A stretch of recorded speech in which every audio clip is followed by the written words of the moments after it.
I'm assuming you're talking about the de-annexation. Yeah, they want to de-annex, pull away from Northport. Yeah. Yeah. Really, I actually have met with the steering committee out there to talk to those individuals who are leading that charge, and I've talked to the individuals who have opposed it as well, and I've heard both sides of the story and read a lot and listened to a lot. Really, the issue with the county is going to come down to, should the de-annexation take place, it's going to be the county and Northport are going to have to talk about services. You know, if a city of Northport fire truck's a minute away from West Villages and a county truck's 10 minutes away, does the city truck go over there and then we reimburse, or do they wait for the county truck to come? Things of that nature. Hooking them up to the county services, if they become unincorporated county, that will be something that the county has to deal with. Really, Northport's the one that has to grant the permission whether they leave or not. I would love for this to go peacefully. I really would. I don't know that that's the way it's going to go, unfortunately, but I would love for it to go peacefully.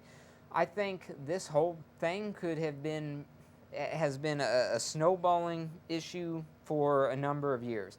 The zip code fight that they had between the West Villages and Northport was one portion of it. Times before that, there's been issues. We really need to look at what the wants of the community are. They have a legal right to propose the de-annexation. We know that.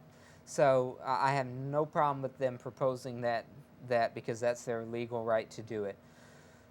When a community of people has pretty much for years said that they're looking at branching apart and becoming their own community, you need to ask why, and at some point reality has to set in that you can't keep them here just because you want to keep them here. So you're going to have to go through the legal process. And is it easier for them to let go and just let them move into unincorporated county? There's a lot of issues, because there's the bonds with the infrastructure that Northport's paying out there. It's definitely not a simple issue at all, but it really needs to get worked out as peaceful as possible, I hope. And I feel bad that it's come to this, because I think this could potentially have been prevented somewhere along the line. And I won't lay blame solely at the feet of anybody, because it's been a joint effort. A joint effort. Yep.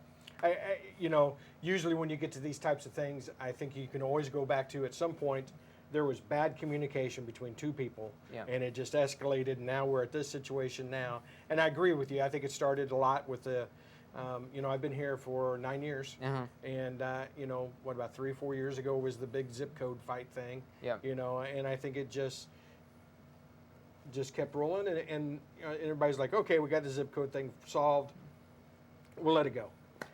But that's not how it works. You gotta stay on top of it. The zip code fight was happening when I was running for City of Northport Commission. Now I'm running another election, and this is happening. So every time I run for something, apparently there's a big rift between Northport and the West Villages. Okay, so. Northport, here you got it right here, first hand. Whenever Cory's running for office, Welland Park wants to do something. The West Village just wants to do something. It's his fault. Yeah. So, but in seriousness, my goal at the county level, if and when I'm elected, is to help facilitate everything as smoothly as possible from our end as we can. If the process goes that they get to de-annex, we'll be here to do that. If not, then we'll do what we need to do for that process as well. But I told the residents out there and everybody else that I'm an open book, and I'm listening to both sides, and it's my duty to listen to their side as much as anybody else's. Yeah. I think that before this is settled, that a lot of local officials are going to have some sleepless nights, and some attorneys are going to get wealthy. Yep. Yeah, and that's the worst part of it, is all the fees that are going to get collected from all that. Yep. Okay. A couple things that I pulled off your Facebook page. Yep. That we can talk about. You have on there about controlling the growth, proper growth and development and so forth. Explain to me what you mean by controlling the growth and what goes down there. So with growth comes a lot of things. One of the main things is infrastructure. When you grow, you have to have the infrastructure in place to handle the growth. So your water facilities, sewage, all that stuff. We have very rural parts of the county out east by Mayaca City and out there that they don't have a huge amount of infrastructure. They don't have a huge amount of development at this point. Those residents would like to keep it that way in conversations that I've had with them. That's why they moved there. It was rural. It was open. That's why they wanted to go there. We've seen more initiatives from developers to build out there, and not just 1 or 2 houses, but big high-rises, high-density apartments, things of that nature. One of the things that happens is you overload the infrastructure that's out there if you do that, unless you build or rebuild the infrastructure to handle it. So we need to have a plan for any future growth that includes what type of infrastructure we're going to need, what type of road improvements, and the impact fees need to be set at 100%. Because if they're not, right now in the county they're 70%, you have 30% of every new development that's not getting paid for by the developer.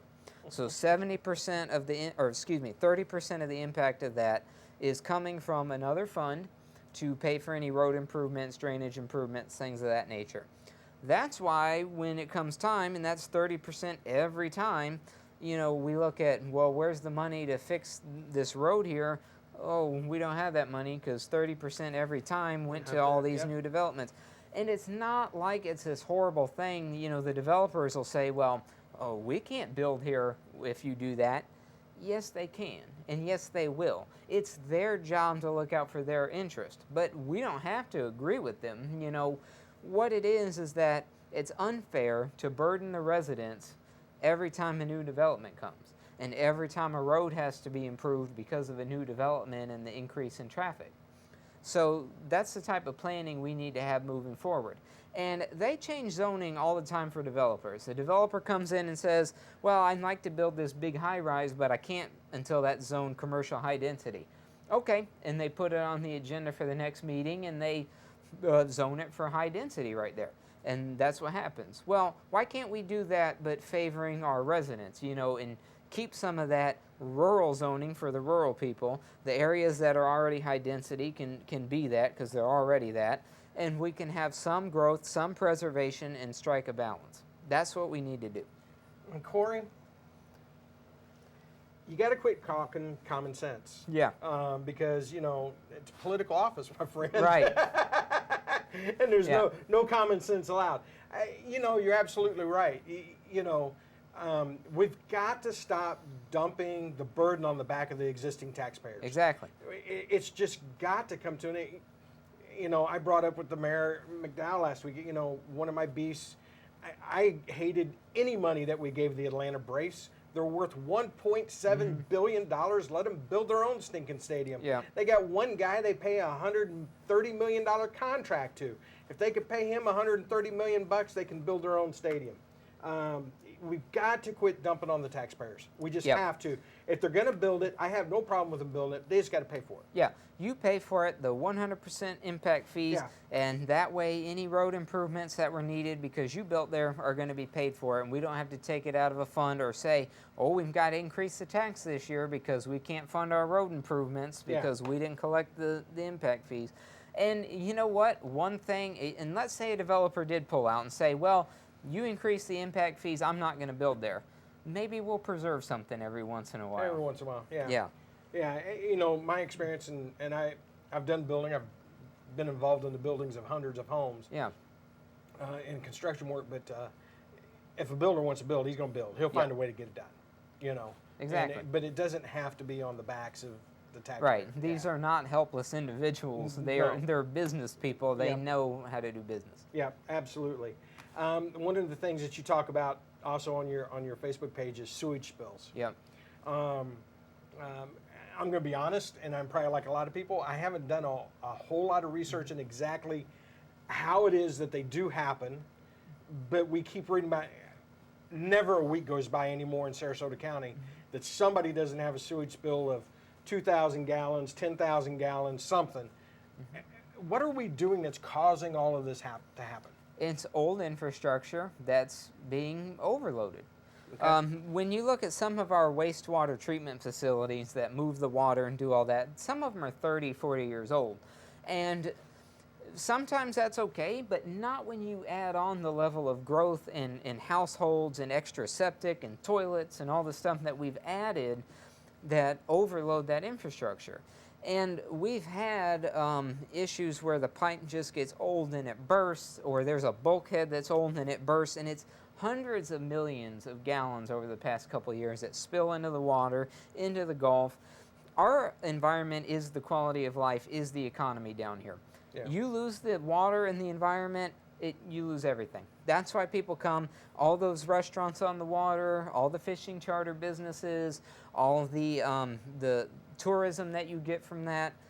If we don't protect it, it's going to be gone.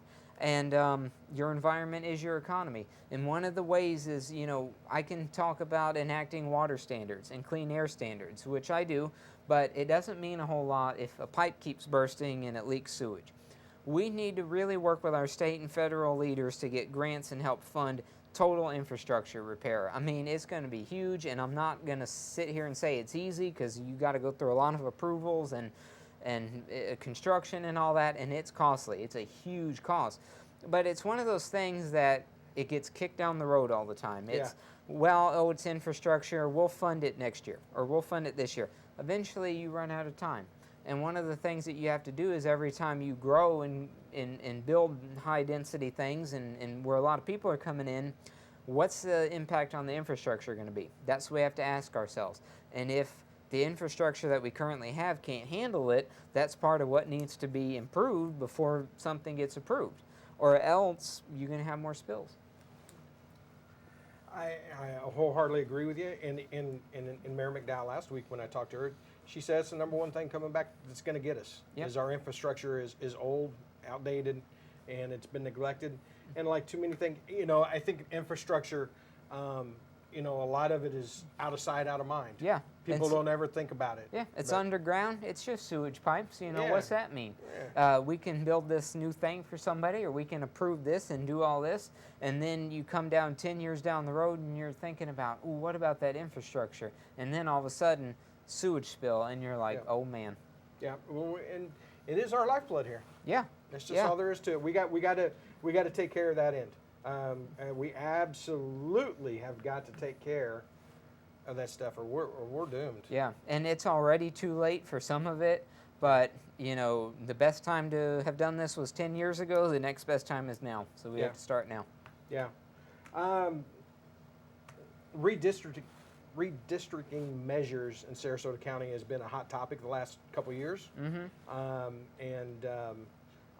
I know that what will be your opponent in the general election, if I've got this correct, if I'm not right, correct me here, but sure. You're unopposed in the primary. Yes. And so basically what we're doing is we're gearing up for the general election in November. Yep. And which is cool, gives you more time to get your name out there and get your face out there. And I don't have to stand out in the hot August sun at early voting either. I don't mind that. Yep. So, but she's been in the thick of it. Yes. And it's been one of the hot topics that have surrounded her. What would you do different? Well, this was gerrymandering. A federal judge called it gerrymandering, but because of certain Supreme Court rulings, gerrymandering is legal now.